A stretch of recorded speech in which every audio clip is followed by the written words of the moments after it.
现在的大龄剩女也太卷了吧！有人为了嫁出去，除了不要房不要车，竟然愿意给男方5万块钱作为彩礼；还有的人竟然愿意给10万块钱，外加3金5金。他们一个个有房有车有存款，我呢？我只有出租屋，我拿什么卷呀？我哭了。我快35岁了，大龄剩女。现在我不要彩礼，就是自己倒贴房子、车子都很难嫁出去，因为相亲的男生都觉得你年龄太大了。那我也没办法呀，找对象太难了，一个人过吧。现在中国有2亿多单身男女，剩男大多在农村，往往是因为经济困难易负担结婚费用。剩女呢，大多是在大城市，跟剩男恰恰相反。这些剩女呢，往往都是高学历、高颜值、高收入的群体。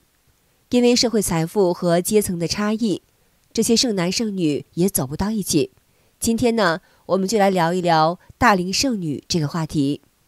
去年4月，杭州举办一场千人相亲大会，结果现场来了几百名女生，而男生呢却是屈指可数，场面十分的尴尬。有的男性看到男生这么少，索性选择提前退场。在去年12月初，武汉一家5星级酒店内也举办一场相亲大会，但是只有800位精心打扮的女生，男性嘉宾一个也没有出现。武汉这场相亲大会的入场费，男生是免费，女生每人要交3800块钱，800个女生一共花了30.4万元。结果呢，一个男人都没有，真是相了个寂寞。对于男生呢，不愿意参加相亲会，有网友分析道，优质男人根本不用去相亲，他们想找个对象很容易，而条件差的男人也不会去，因为他们有自知之明。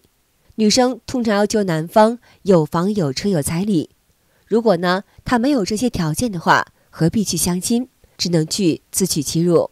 在北上广深等大城市，有很多大龄剩女，她们都是优质女性，有高学历，有一份稳定的工作，颜值呢也不算差。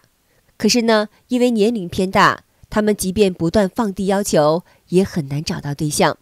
我是88年的，单身未婚，我读到了硕士学历，有自己的公司。我一直觉得自己努力靠自己赚钱才是优秀的表现，但是到了这个年纪，就在婚恋这个市场受到的挫折，我真的可以毫无保留地告诉年轻的女孩子，不管是同龄人还是比你小的男的，他就是歧视你的年龄，而且这种歧视好像是被社会公认的，就好像你就是活该。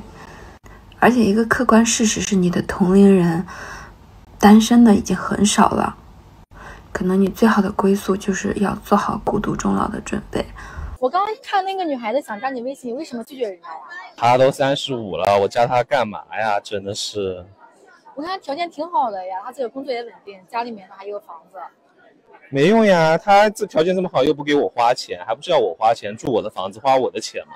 就是年纪大的女的吧，你看他们又要男人花钱，还要男人提供情绪价值，对吧？我感觉我找了个祖宗回家，都不是找了个老婆回家。现在年轻的姑娘啊，只要不是捞女，是吧？你又不怎么需要花钱，人家小姑娘还能够给你提供情绪价值。再加上你看现在小米苏720多万的价格是什么样的性能？你再看看保时捷，那个10手保时捷，10年前的保时捷也20-30万。但是你想想看，他们的发动机都已经坏成啥样了呀？我能够接受一起慢慢变老，但是不能接受遇到就是老，对吧？再加上你看他们年纪大了，到时候万一生小孩，还是高龄产妇对吧？博主琳琳36岁，未婚未育。她说，她曾经在网上认识一个相亲对象，男方经济条件非常好，年入30万，但是他的外形比较差。虽然琳琳知道鱼和熊掌不可兼得的道理，但在与男方见2次面以后，还是提出了分手。去年4月份通过线下跟他见了2次面以后，然后我自己就主动的跟他提出了，就是说我们还是去做普通朋友吧，就是说如果说往情侣那方面发展的话，我觉得还是不太适合。过后他也有极力的想挽回这段感情的意思。他就是把他的一些收入啊，就是每个月的纳税啊，以及他的一些公司给他的一些年终奖啊、股票分红啊，以及他的存款呀，然后都有截图给我看啊。就是我觉得，怎么说呢？他确实是很有实力，但是也不排除他就是说，像网上说的，就是说有些男人的钱他只是给女人看的，他并不是想给你花的，他只是想，就是说以最少的成本能够把你搞定。有网友留言，如果他是一位十全十美的优质男的话，早就被挑走了。也有网友提醒博主，结婚以后他的钱就是你的了，想那么多干嘛？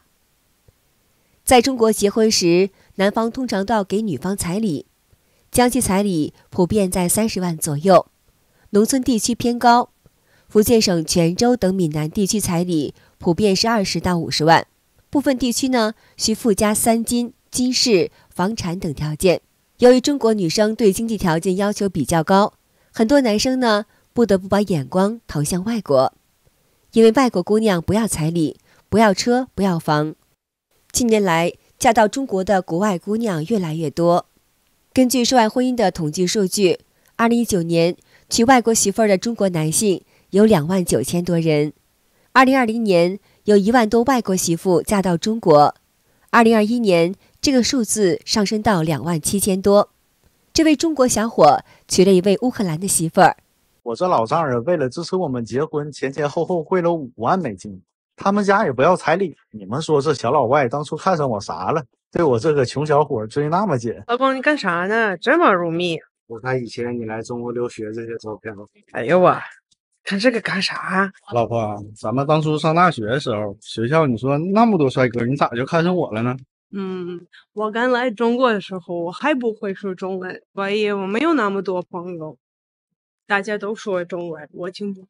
但是第一次跟你见面，我发现了你说一口流利的英文。那个时候我就在想，这个男孩为什么这么厉害呀？而且也觉得你很帅呀，所以我想跟你聊天。最后这句倒是实话。当女孩第一次邀请中国小伙时，他有些吃惊，就拒绝了。女孩非常伤心。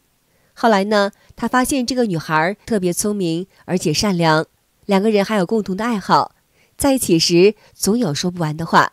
慢慢的，两个人就走到了一起。And you know, ever since we're together, you always care about me. When I'm sick, you take care of me too. And you can cook. 我在网上看到很多东北家庭都是男生做饭，在国外不是这样，很少男生会做饭。而且你为了让我更幸福，买饭买吃，事实证明我眼光很好吗？放心吧，既然你鼓起勇气选我了，我指定不能让你输。越南新娘因为其温柔贤淑、吃苦耐劳的性格，受到中国男士的喜爱。特别是在广西，娶越南新娘并不少见。